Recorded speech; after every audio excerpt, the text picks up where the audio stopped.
upu e whaile I kulangi lea. O te tū le tō ai maniti tino I pisanga. Ngā waila hale nei tai au la wafionga le tamao le puleanga ma tau te whātu lohu ai. Le awhio whālilo le ani ilo na no whanga mau. Ai awea ilo whātawa. Whai mawhifonga o le tamao le Matagaluega. Po le whātamao le osi taulanga le puleanga. Fionga patele sa nele tulaipa. Le vasenga o ti akono ma le whainga luenga titofia le atua ma vasenga I whartua. Au ngā whapai o le tala le lei, ta mai tai sā. Tai nane fōi, le awhio le taitai whono, ma lau a wā. Alo ma whanau, ma le lava loa o le nuo le atua le Matagaluega Sagato Mikaele ale kangelo. O le awhio lava lea. Le whalangilangi a ila ua tuala ma sala. Ia mai se foi ta pau ma ainga la tolua te vanga mai fale. Ia ma upu ia sa le murianga. Ma tau te whawhailoa ia tuai whātalo whailau whionga le tamā le murianga. A fia mai, matala mai ao su mai, ma tau te loa. Le tele o lava singa e mai se au tiute, whaare tamāre puleanga, ai whaafutai, whaalau lau mai lau taimi, ona o lo manatu ialo ma whanau, le whaatinoina le Sacrament o le Kofilimasio.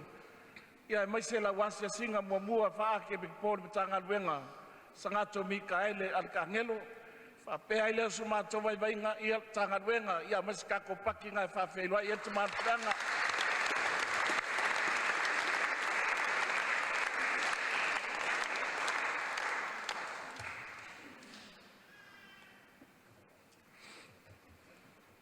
Mua ia ina mua.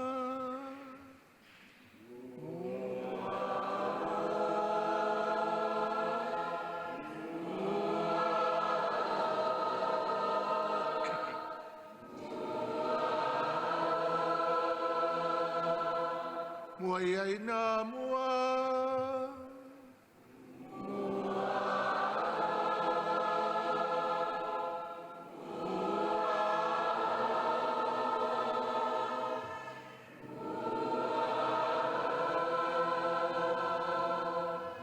Mua ia ina mua.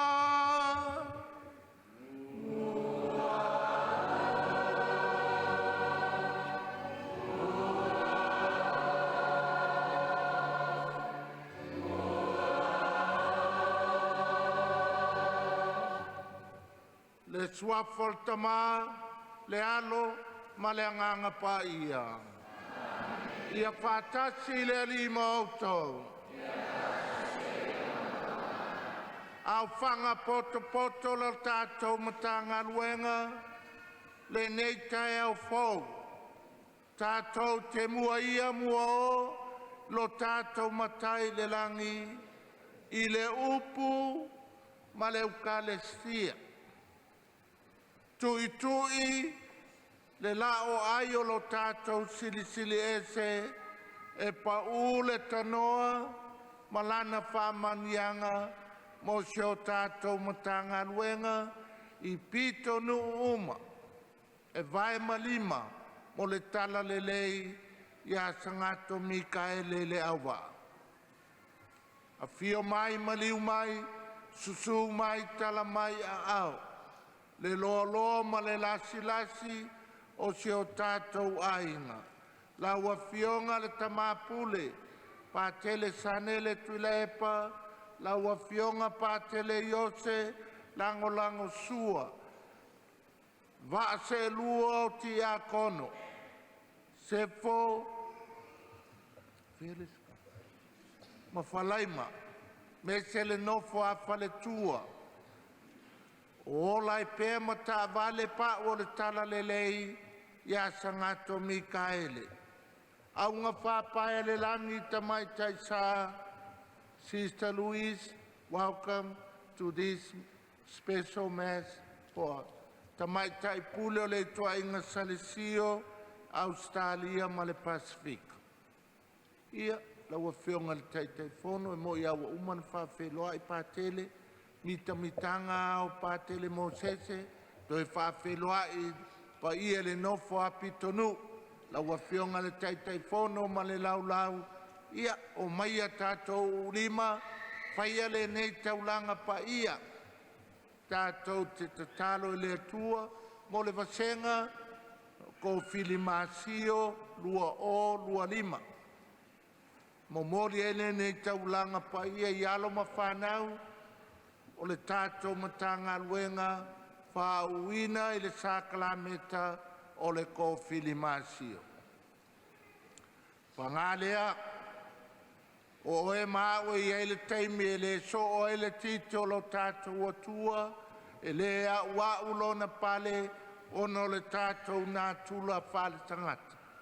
O mai tātou to ele ma whāto ese, whai atu le tue whāfou o e ma, whamangalo ni o tātou vaivainga, a vea I tātou umalawa o suli o nei Sacrament pa ia.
Ia alofa mai a te tātou le tue o na le mana uma, pa mangalo tātou mai a tātou wangsala, ma tai tātou I le ola e whāvavau.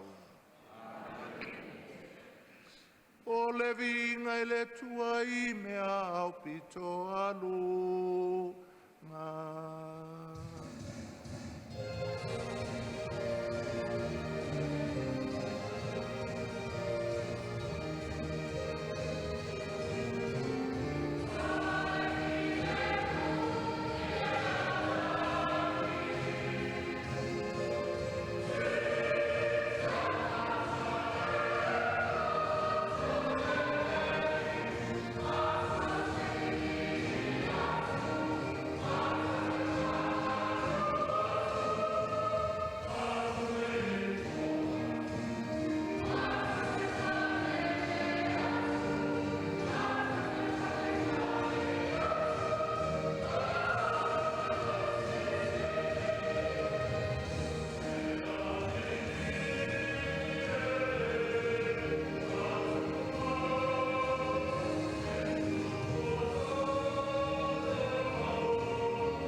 ia tātou tatalo. Le atua o le malosi ma le angalofa. Ie awina mai lo wanganga paia. Ina ia ola i o mātou loto. Ma ia vea i mātou. O le malu e fio ai lona mamalu. Au mai lo whapa ia ina i alo mawhanau. O le a atofa ia i le Sacrament. O le Kofilimasio Leauvaa. Ina ia ola mavivi i la uafio. Ia so mo le latou savalinga. Whale tama ma le teine talavou. O la mātou o le ngalea. O nau ke lisolo mātou ali i.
O le urua e folfolanga, mau matusi ngaluenga.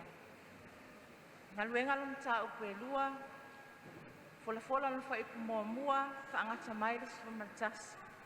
O le matua. Ufa atu muina i tātou umai le ngang paia. Wa afu ai o na tautala i ngana ese. Tātou fai tau fe la fola ai i ai. Wa o atu fo i le aso Pentekosto. Sai ai umalawa i lātou i le mea e tasi ma le loto ngatasi. Whaafuatia i mai lea o le tālili mai le langi. Peisea i o le matangi waangi tia le mai. Watumu uma ai le whale sa lātou ne no fuai. Wailoa fo i e lātou o laulau whaiva peisea i o le afi wa vaiva e ina. Wa nofo i o lātou lunga taito tasi.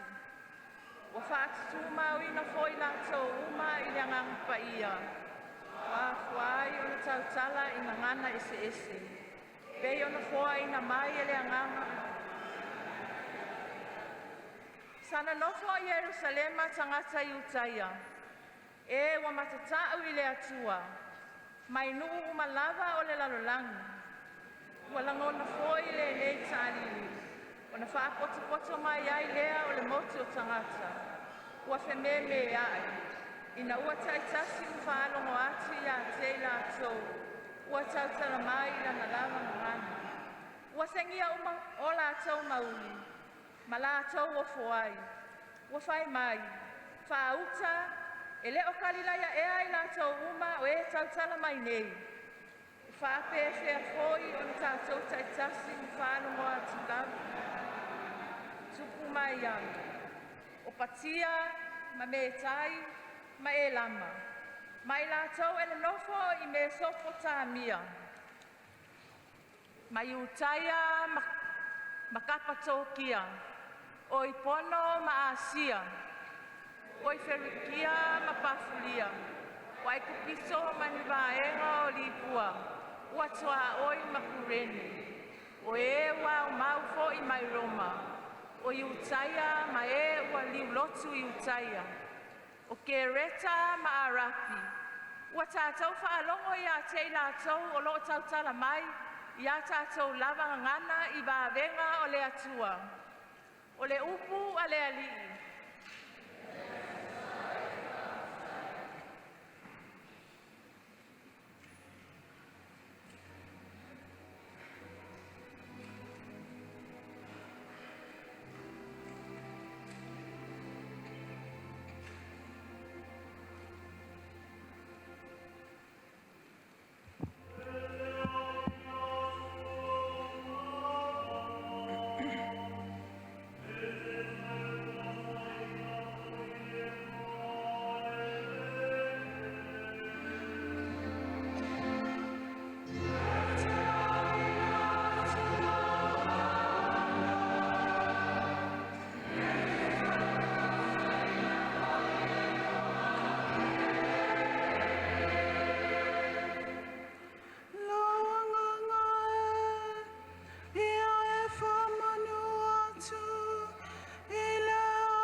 Matua sele sele lava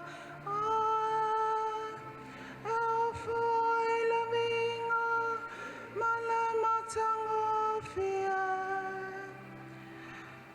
la lia ua matua tele ngaluenga ia e faia ia me au mai le poto ua tumuai le lalo langia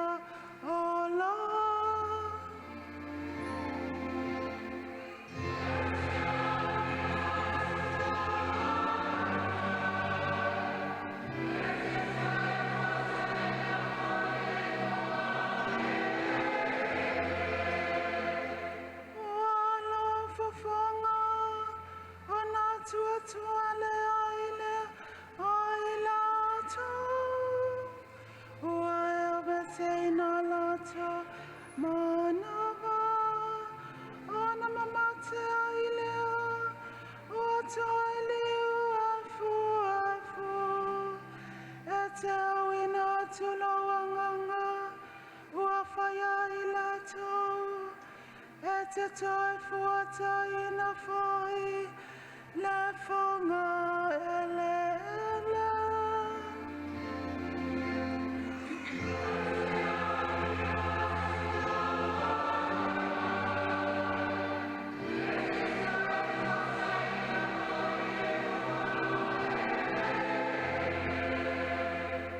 Tu maule mamalu ole alia fama.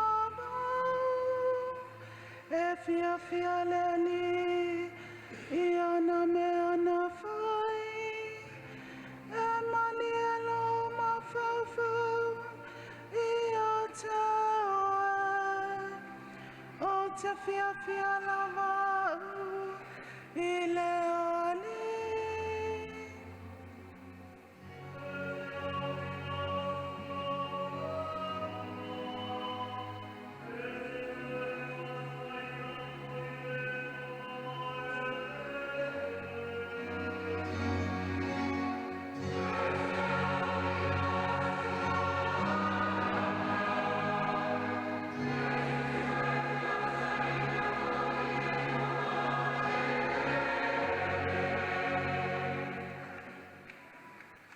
lona lua o folafolanga, ma le tusi mua korinito. Ilona mta pues fulu ma le lua. Tato folafola filafilafua imai, ile foi poetolu se yo o ile fitu. Sii ile foi pues fulu ma le lua, se yo o ile fulu ma le tolu. Mua korinito lona mta pues fulu ma le lua, foi poetolu se yo o ile fitu. Sii ile fulu ma le lua, se yo o ile fulu ma le tolu.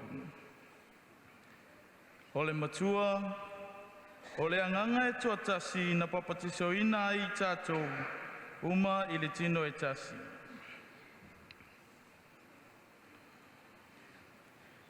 Ole nei, o te whailoa atu ia te outou. E lea i lava se tanga te tautala i le anganga o le atua, na te taua na te maina o Yesu. E lea i foi se tasi na te mawhaia o na taua o Yesu o le alii, a le se a noa le anganga paia.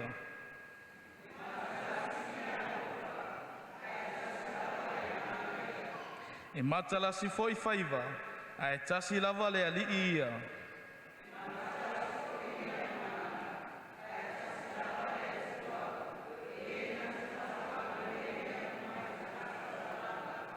Ua foa ina taitasi i tangata le whalinga o le anganga, e ao ngā ai.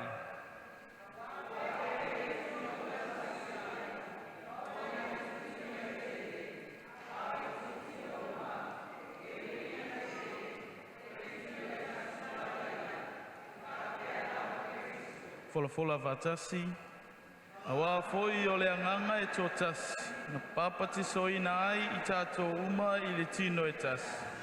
Po o iutaia, po o eleni, po o polonga, po o sauloto. A ua wha inumia i tātou uma i le anganga e tō tasi. O le upu a le ali.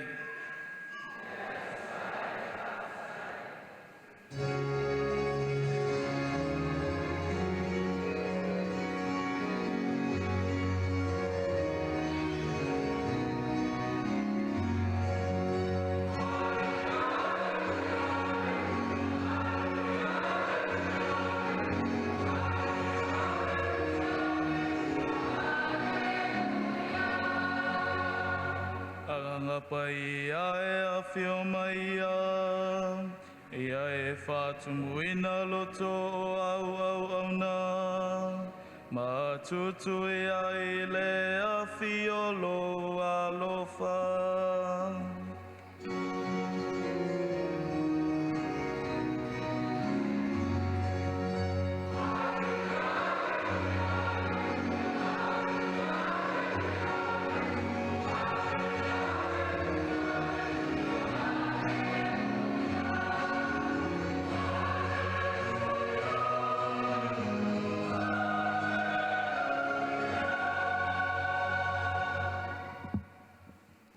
Fatasireli ngā outou.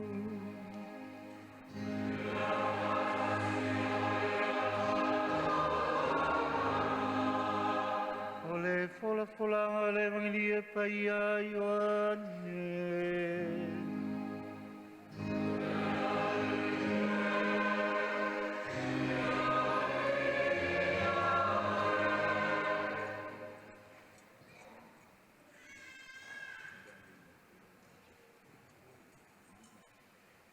Mata upu e lua sefulu, fola sefuluiva e o atu le lua sefulu. Whapei o na au ina mai o au e le tama, e whapea foi o na au ina atu o tau, ia o tau talia le anganga pa ia.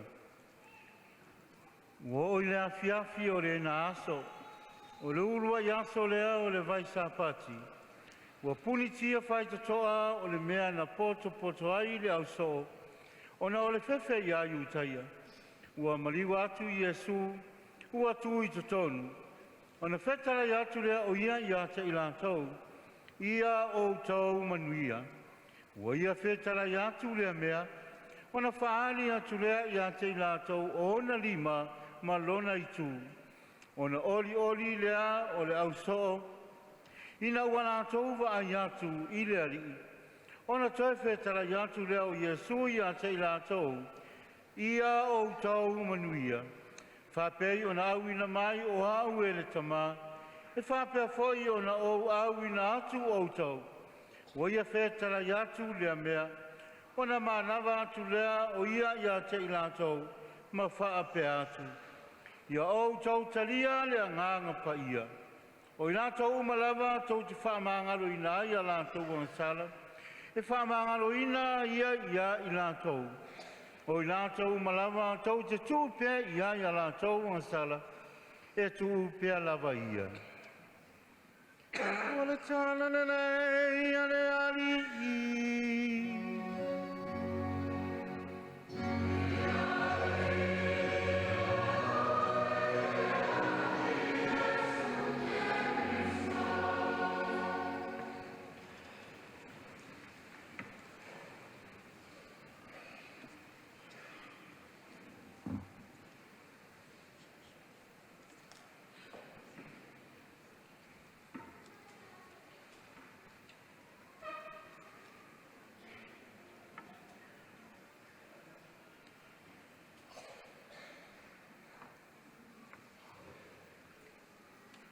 O fio mai oia nganga paia, tai ala ma tai mua, I loto ma fina ngalo, o le vasenga, Sagato Mikaele Leauvaa, mo le Sacrament o le Kofilimasio.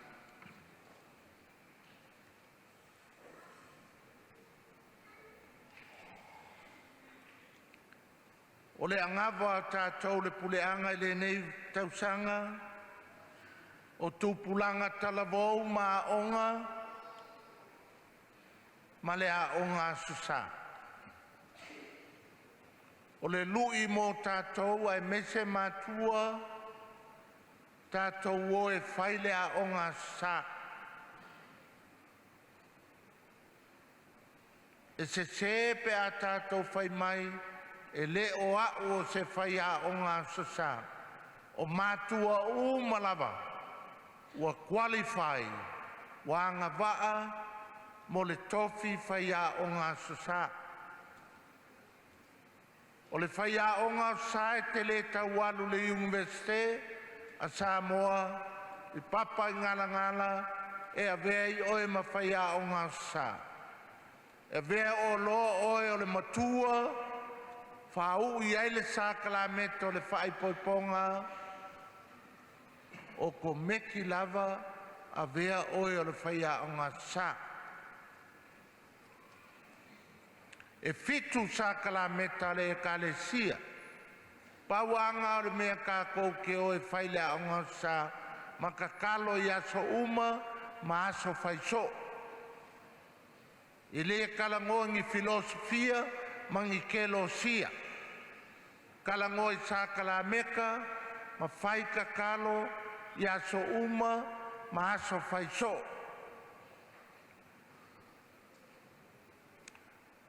Kamaiki e whauru Kofilimasio. What a beautiful opportunity that here you are embracing the fourth Sacrament, e kawa whai ai Sacrament, e ulu whale ai loa I kokongo le aingo le ekalesia. O le ale papikema e a ai oe ma whawhinge ma kali o le akua. O le ale eukalestia e kali ai e oe le tino ma le toto o le tato wali I whaola. O le a le pentenia e whai ai pēr le whale leinga oe ma loua tua I le kofisio ma le whai atu le tua e whaamangalo oe. O ngei le Sacrament o le Kofilimasio e kalia I e kākou e mea lofa le nganga paia. O ngā koala I o kingo wākausili I le Sacrament o le Christian initiation.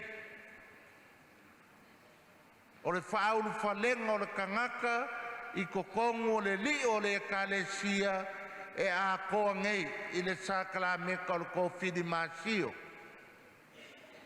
E pei foi o le kaskol paia.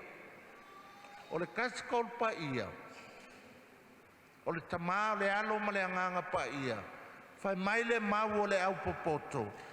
E le a koa le li o le akua. Vanganga ua koso mai le anganga paia. E a koa le kaskol paia i le anganga paia. E a koa foi lo kako ulu fale le ekalesia i le Sacrament le kako ke faa kingo inga ngei. Mo lewa ngo kako papkema. O oe o le afinge pe si le fai ma faa leo e ulu fale ai. Sei kui lunga faa mo le mole lava le vasenga o Kofilimasio.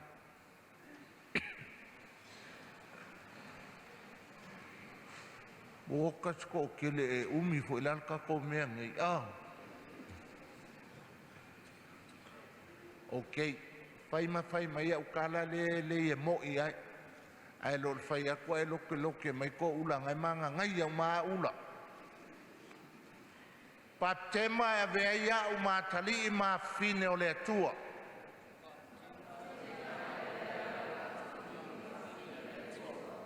O kare maa ngai o le piko lele ale a ka pidi piko le.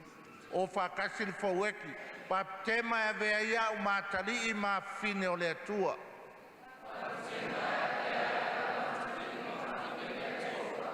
O kare maa ngai o. Pentenia e maua ia u le whaamangalonga le atua.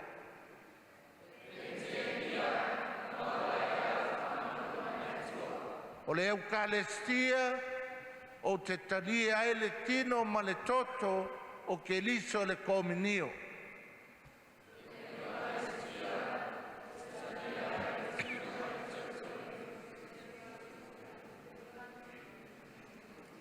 Se le nga whainko wa o ngā sa ka pengai mo le asorangi. Koe whai, Eukalestia e talia e au le tino ma le toto o ke liso le kominio.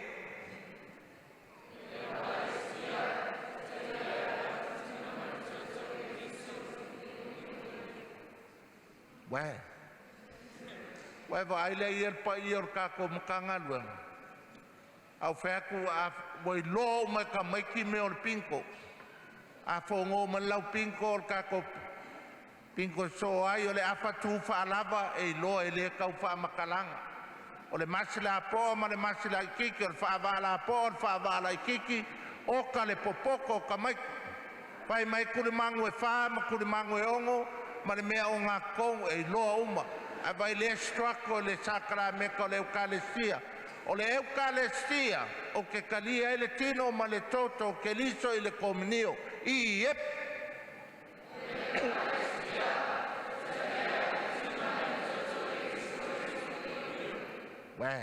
Mangaia. Kofilimasio talia i e au le mea lofa le anganga paia.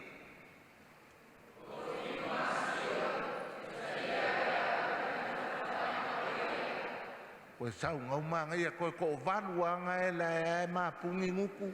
Waro lakua paka nguku ngan ko lea. Kofilimasio e talia i au le mea lofa le anganga paia.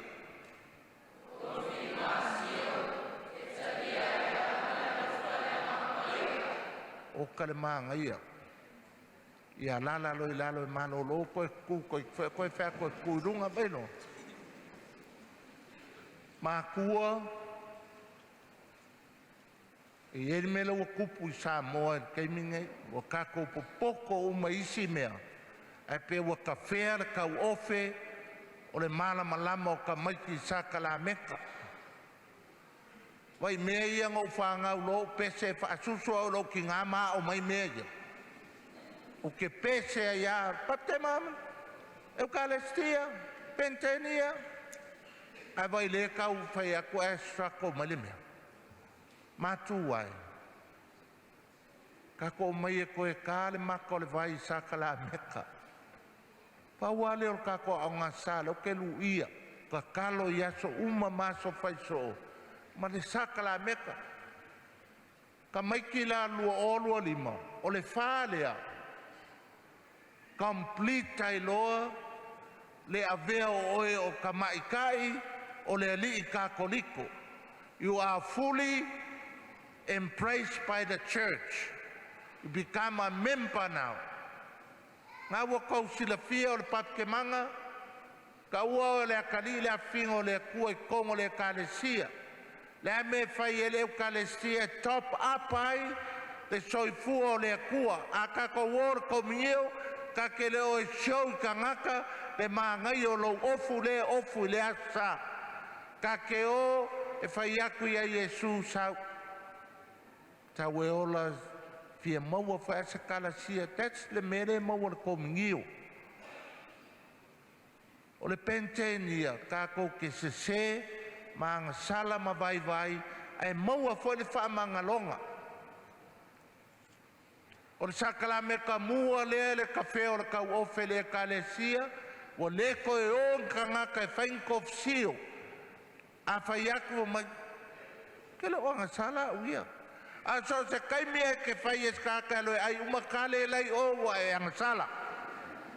O anga mea whamu, ke le wanga sala uia.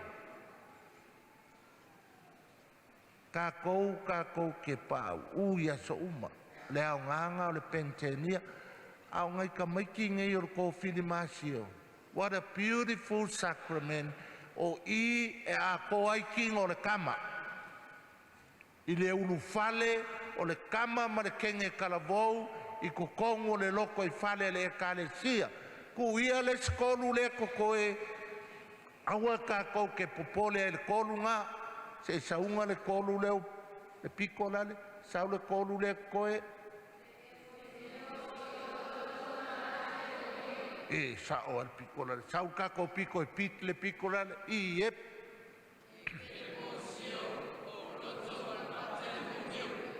E pe manga I ele kolu le koke le I o ilo le whale, kau mawhai aku le me momu. Whai pe le whale, pa tema e kalestia pentenia, ma le Kofilimasio, kwa ka ko wo o ale e telemosio. Pe a.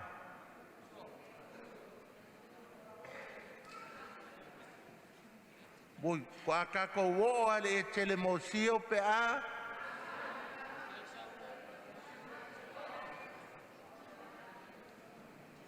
E a pe a si lunga lima, a manga ia lau kalia maua lau lima sukala. Kwa e o ale e telemosio lunga loma lima, lea.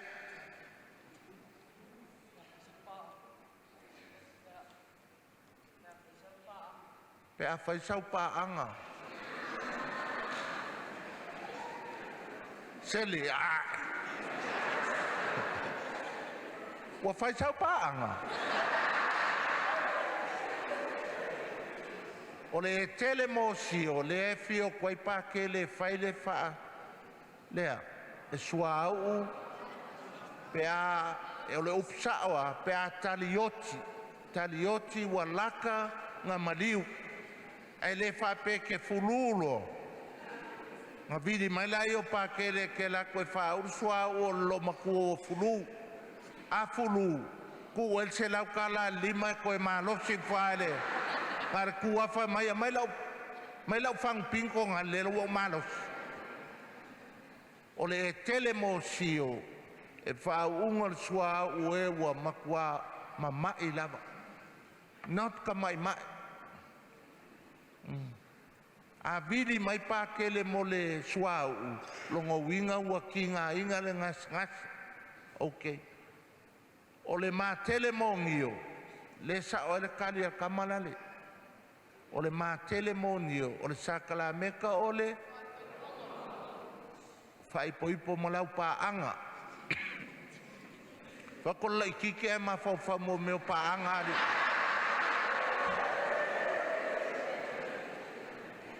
Ai mawhauwhau loi mea ngā leke lai kiki. Ka ele le samim, ka ele le paipa yaso uma. O le o loto le ei mako mpakele. O loto o le we whaaunga o skaulanga. Awala ka koe pole le kolu muli. Au ke lu ia ka ko walo mawhangau. Lewa a koa kingo wa kausiri.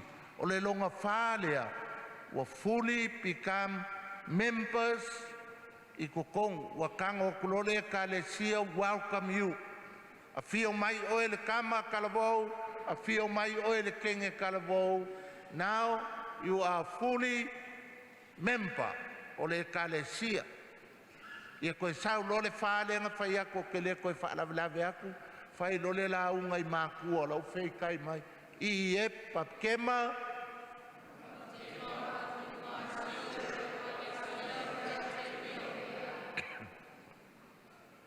Le whamakala mai mea ese leanga ko wani o a. Ok, ia koe kulo I lunga.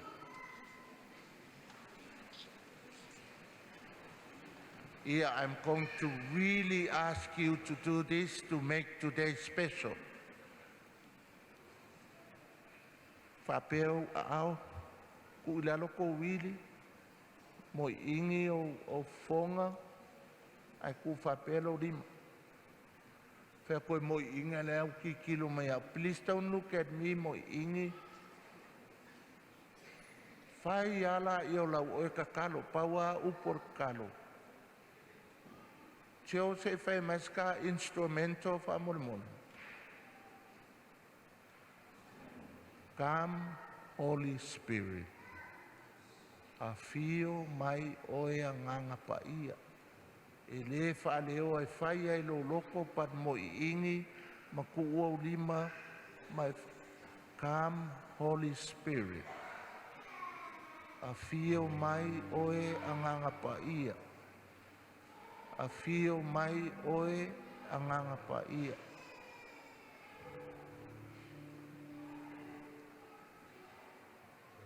Keep repeating that prayer. A fio mai a nganga paia. A fio mai a au a nganga paia.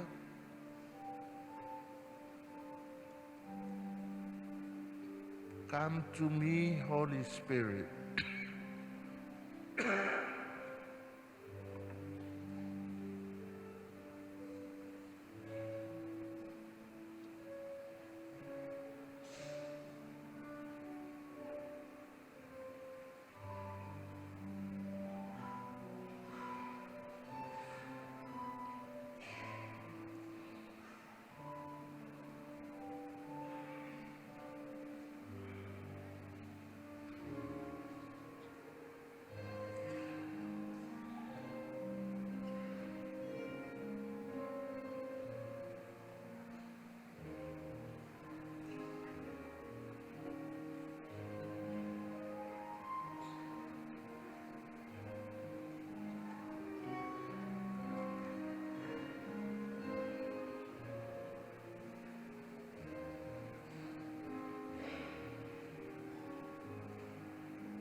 Whaftai na ia o tō whawhine mauso I a lala mai lalo.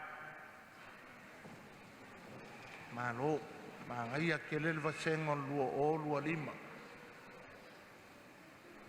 O lewa ngofo whale sa kui a maa, le loko I whale kangaka. Mai lo kākou pap ke manga, kaimi kākou ke kōmingi o ai, e top up ai ke liso I lau soifua ma lo wola.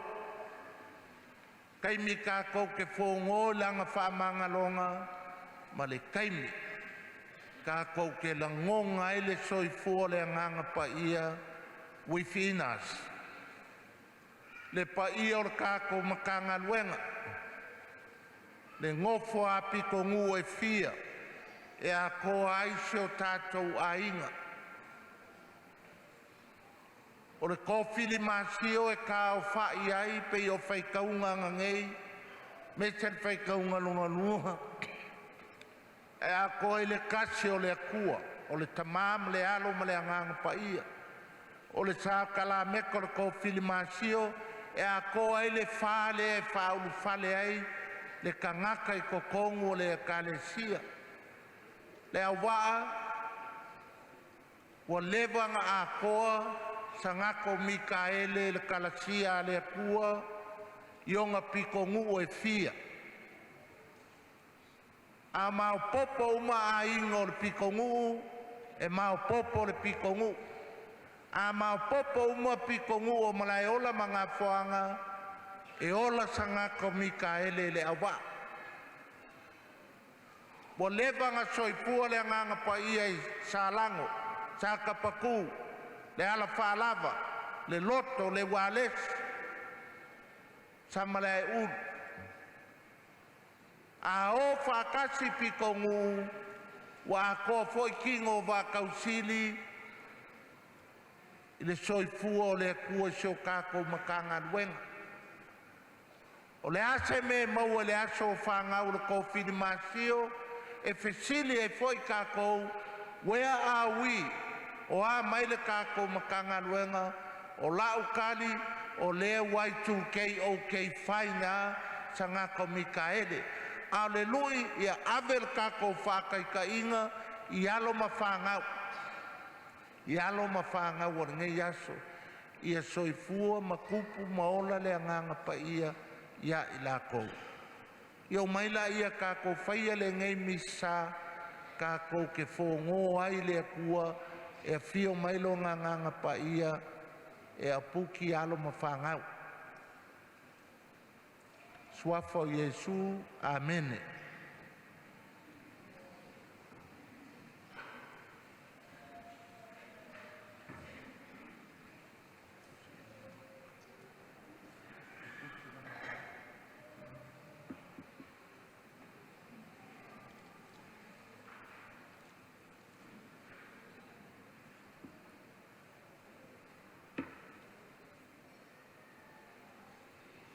Alo mawhanau ko senga lua o lima, tātou tūtūla.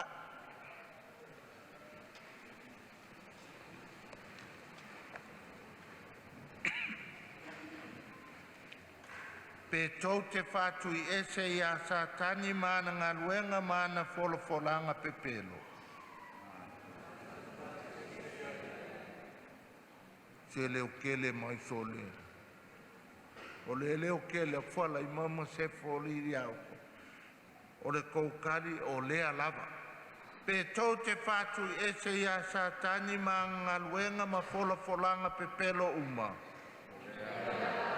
Pe tau te whātu tue le tua le tamae ona le malosi uma lava le na whaia le langi ma le lalolangi. Pe tau te whātu tue ia ke lisolo na alo e totasi. O le na whanau le tau pau paia, o le na whakoluseina, na maliu ma whale lau asi, to e tū mai e woti, wa nofo le tū tamatau o le tamaa. Pe tau te whātua le nganga paia, le li e fōa I le ola, o le na fio ifo le au apostolo le aso Pentecoso, ai o le so, wa fo ina tu ai o tau le whailonga wha Sacrament o le Kofilimasio. Pe tau te whātua le kalesia paia katolika, mafutanga le au paia, whamangalongo ang sala, ma le toi tuwa e o le tino, ma le olanga atari. Mātuae, mātua tausi. O le tātou whātua tua le nā, o le whātua tua le nā o le ekalesia, tātou te mimita e tau tino atu, e ala ia ke liso, lo tātou uari I. ia koe whai whapea ka ko lima whamolimon. Ai le mo ingi la ma. Nua le tua, i le papti songa na mai le tua lo tātou tamā, le ola fau e whaavavau, i ana whanau o whiriwhiria.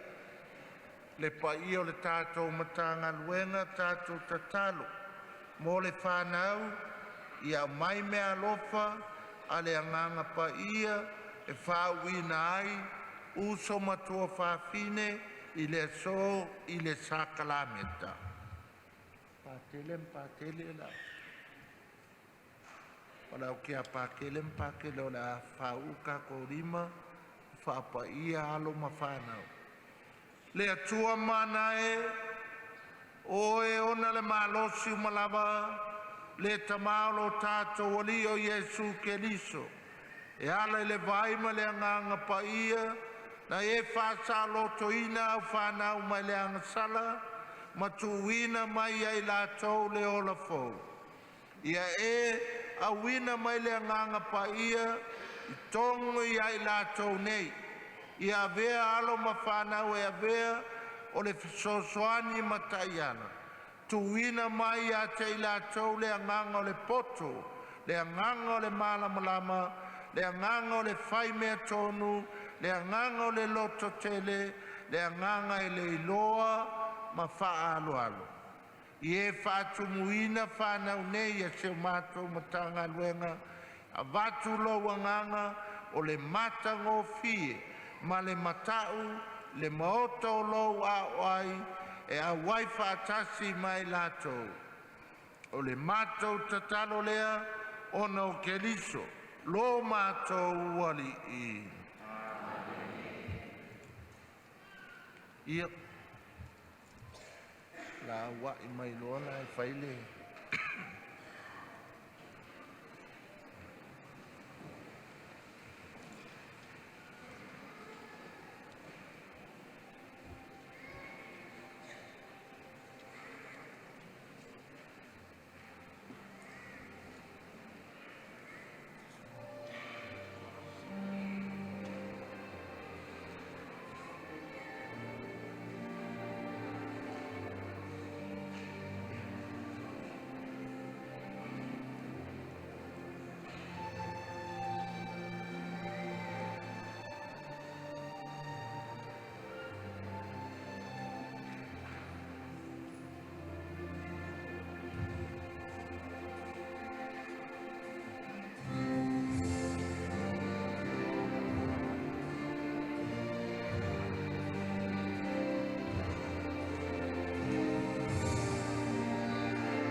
Talakalaka mai ia tasanga lau tele.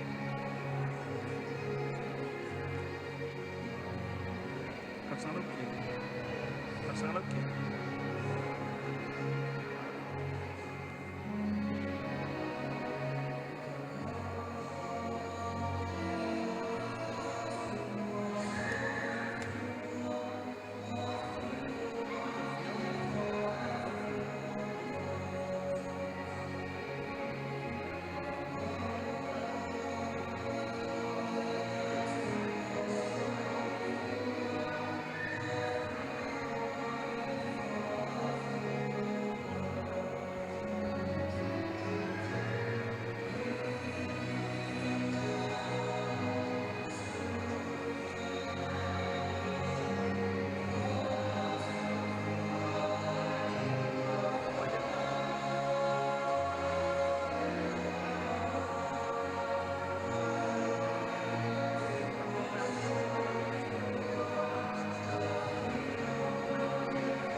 Tātou talosia I luma le ali'i le soifua o fofuaina alana auauna po peleo sa mawha.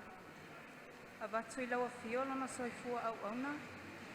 Maua le atoanga lona malosi whafauina. A wā laua fio malana tala lei. Mana tua foi auauna Sofia le atua. I so o se whata whai taulanga o puna wa ai mo le manuia. O la tātou lenga lea I le ali'i.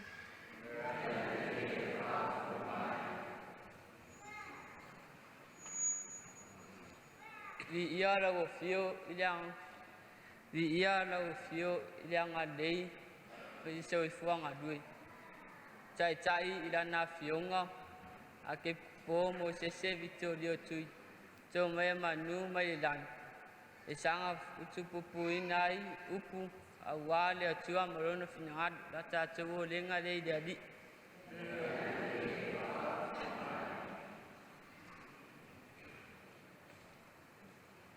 Le file mumoni, na fusia il fa. Le file mumoni, fusia il alfani, I loto, o langona, mamanato tangata umo lalangi, le atunuu, le ekalesia, le nuu, e maiseo ainga o malava, au ina mailo na file mufa atua.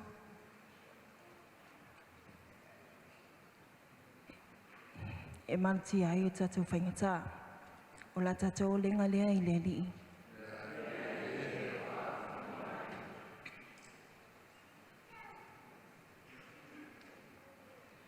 Mana tua foi o tātou ainga, whanau, matupulanga talavou. Whamalo si awina ele wanganga le atua. Whamalo si awina ele wanganga paia. Le sia manga o lo ofiola iai. O la tātou o lenga lea I le ali'i.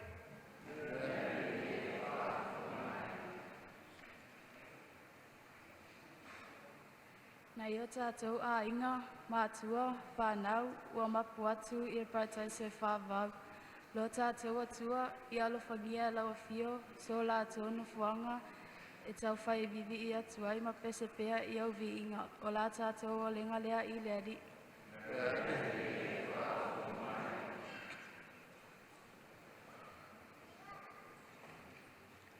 Mana tua alo ma whanau o sio tātou Matagaluega ma Samoa wao o loo whea ngai ma taua ma whauwhaunga. Tului pea lawa fio lo la tolo tumatala a waso la tolo mana i manuia o la tātou o lenga lea i lea ri.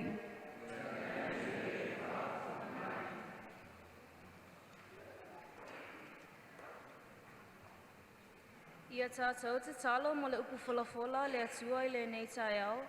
Ia avea o se la unga e whamatala loto. Ina ia o laola pea i ngango i tātou uma. Mana tua fo'i le nei aso whapitoa ua mātou tali ai le sakalameta le Kofilimasio tāua. Whapupula ina pea o mātou talavou e talia me alofo le Nganga Paia. Ai maise o sakalameta. O la tātou o lenga lea i lea li.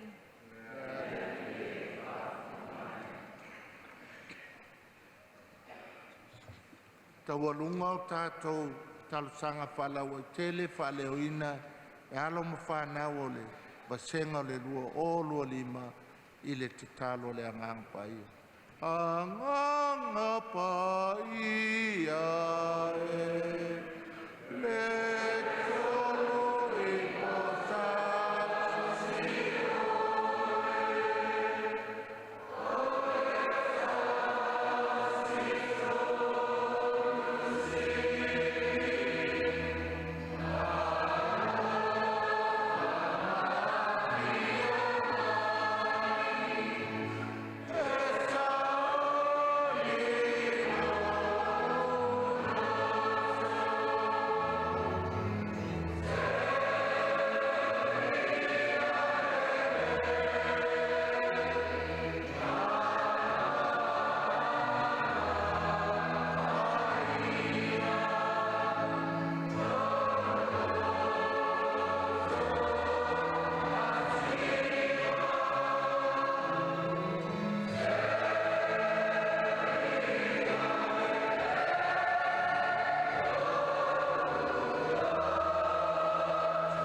tātou o lenga o malawa o na o keliso.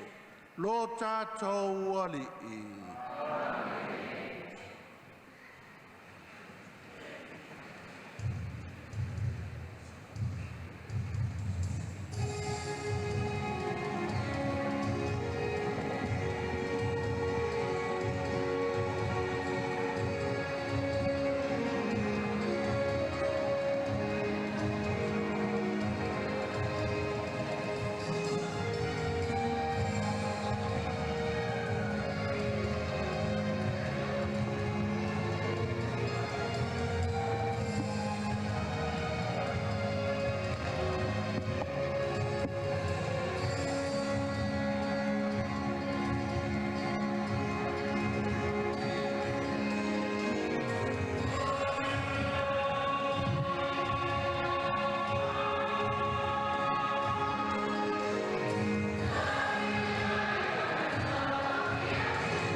Ai ngole tua o tau talo nei e tali leia la tātou taulanga e le tua le tamai ona le mana uma.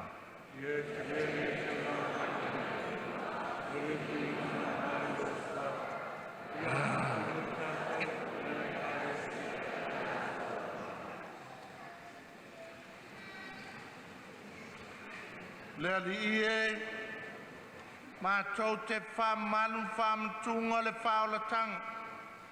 Le na manu malo ai lo walo, ma maua i e mātou lau me alofa o le anganga paia. I e talia la mātou taulanga, ma mai lo anganga paia, e whai moi mātou, i e sanga fōlinga i a ke liso la mātou moli mau. O le mātou o lenga lea, o nau ke liso lo mātou wali.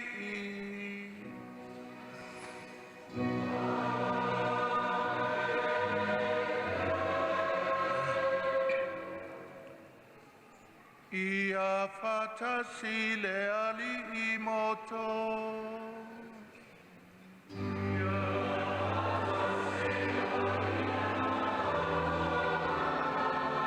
Ina sia io to loto.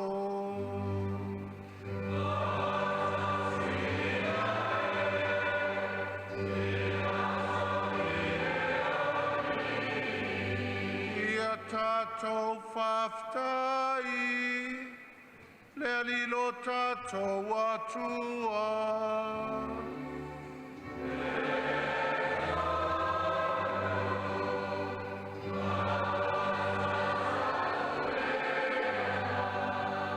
Le tamau le tua soifua whawau e o le malo simalava, e mimita I mātou e whaftai ia te oe ono ke liso.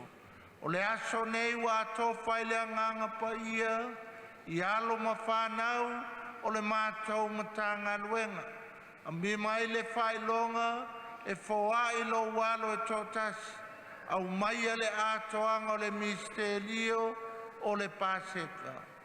O le aso nei wa mātou whamamani, le Sacrament o le Kofilimasio, I le ekalesia malona anganga paia. Tau nua I le tua moni e tōtasi, au ngau sia ngā ngana e tele, ia leo e tasi I mātou I lovi inga. Mafuanga ia mātou whātasi mangelo mana kangelo, au paia umai le langi, au lātou suina la lātou pese whai tu mau, o lovi inga.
Le alia ue matua pa ia lava o oe o le punanga o pa ia uma. A wina mai lo wanganga e wha pa ia nei mea lo a vei lātou moi mātou o le tino ma le totu o lo mātou wali o Yesu Keliso. Au le tui nātou ia le oti na ia tali e lo na lava mali e na tango ia le areto ma vatu ia te o ele whaftai Tofi ia le areto ma vatu lona au soo ma le whape atu. I nā whatango fia iai o tau u malava ma ai iai o lo tino le nei e fo ina atu mo o tau.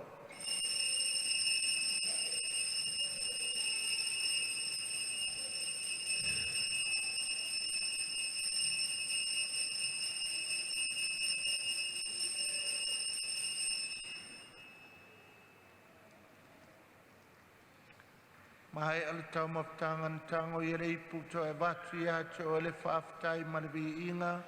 Tu watu le i pulo na au so o ma le whape atu. I nā whatanga fia iai o tau u malava ma wheinu iai. O le i pule nei o lau toto. Toto le whenga i ngā whau ma le whavavau. O le a whamalingi ina mo tau matangata mo le whamangalo ina o asa. Yo tau whaia le nei sauninga ma whamanatu i atea.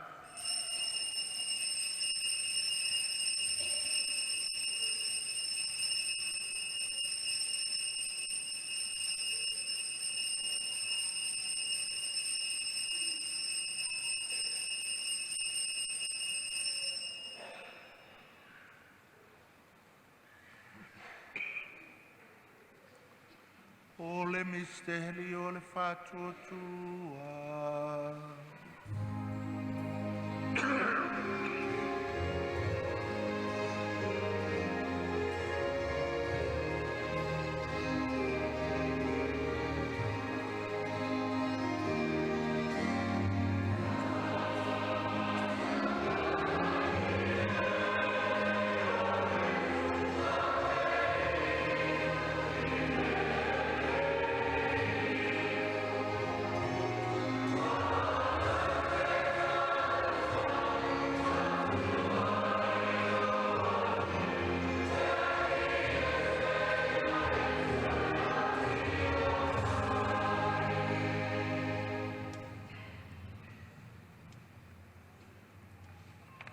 Tungo lon maliu, malona toe tu, mātou te moli a toe, le nei are tole ola, ma le nei ipo le whaulatanga.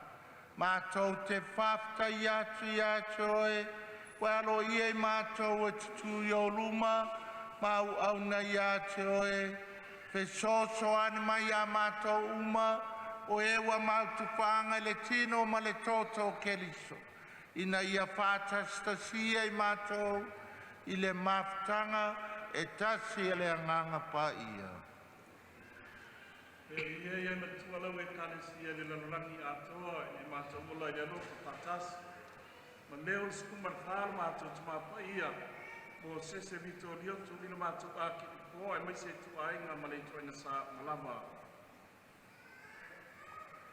E mani tua mātou usi ma tua whāwhinu o fōi atu lo lātou mālo longa ma le whā moi le toi tuae e tali e lātou le māla malama o lau whio e alofa mai a te mātou malava ira ia mātou wau ngā mātou te awai whātasi le ola whāwawau ma māria le tina tā pou o le tua i o sefo pa ia la wāpo stolo ma le au pa ia uma o e le whātiloina lo whina ngalo i tūkuranga uma. Ma tau te fia vivi ma whāne le whātasi mai lātou i lau whio i a lātou i lau walo o Iesu Kirisi.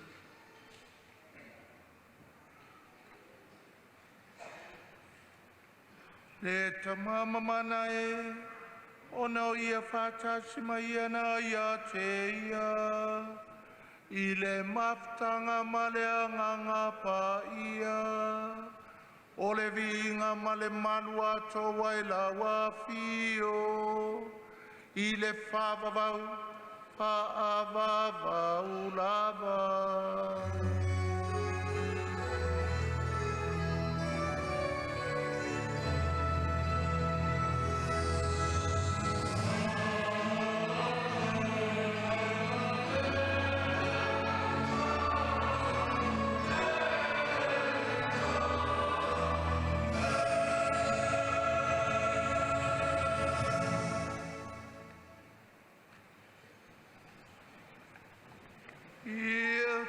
mātou talo ma le whalangulango le tama, le tatalo na au e keliso, mo i tātou.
Lave ai mātou le lia mai le anga uma, au mai a mātou le filemu, yo mātou aso, i loa lofa muti muti vale, pasa mātou mai le anga sala, pui pui a mātou mai atu ngalunga uma, au mātou whātaritari atu ma le whāmui mo e fia fia, mo le fia mai o le mātou whaola, o Jesu Keliso.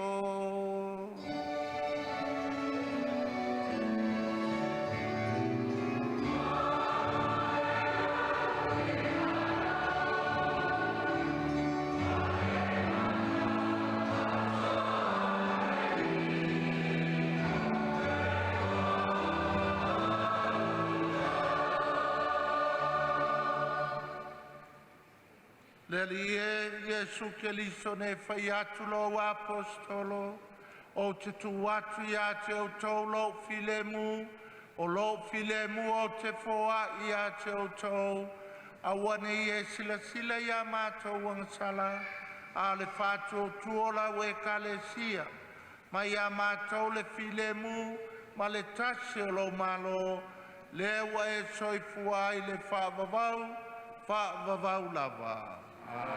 Ia ia te o tautu mau lea lofa o Keliso. Ia whātasi o ia mama. Rātua nei, whai longa le tiremu.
Pauta ia Yesu Keliso.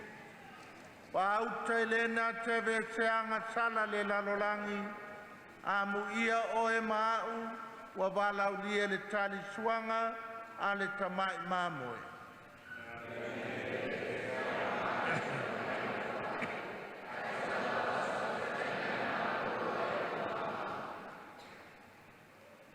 Beti no martoto Keliso maua umai tātou le ola e whāpapau.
Mai po te ka pengai po. Mai po.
Mike, sa pea uma kako lima mo ingi kako mak.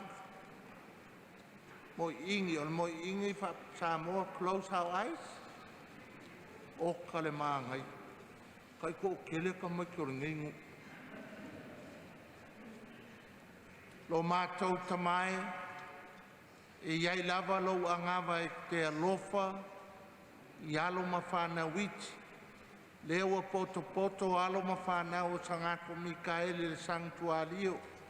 Le aso ne wa atofa mo le anganga paia, mo alo mawhana ia. A fio mai lo anganga paia, whapa ia alo mawhana o Sagato Mikaele. Tupu maola, i le whaalo alo ma le alofa, tupu maola e vivi i la o fio yasa uma. Look after them with your compassionate care and love today and always. In your name, le tama, le alo, ma le anganga paia.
le nganga whaafitai, le nganga whaamalo, o le mita, o mātou tangata le nei aso, tō tele o alo mawhanau a tofa iai, Sacrament o le Kofilimasio whaamalo, o fionga pātele mpātele, whaamalo le vāse lua o fionga i te akono ma le kasi ma le faltua, ia, ai whaamalo fo i mātua uma o le vasenga lea lua o lua lima, whaamalo fo i tō matua tausi.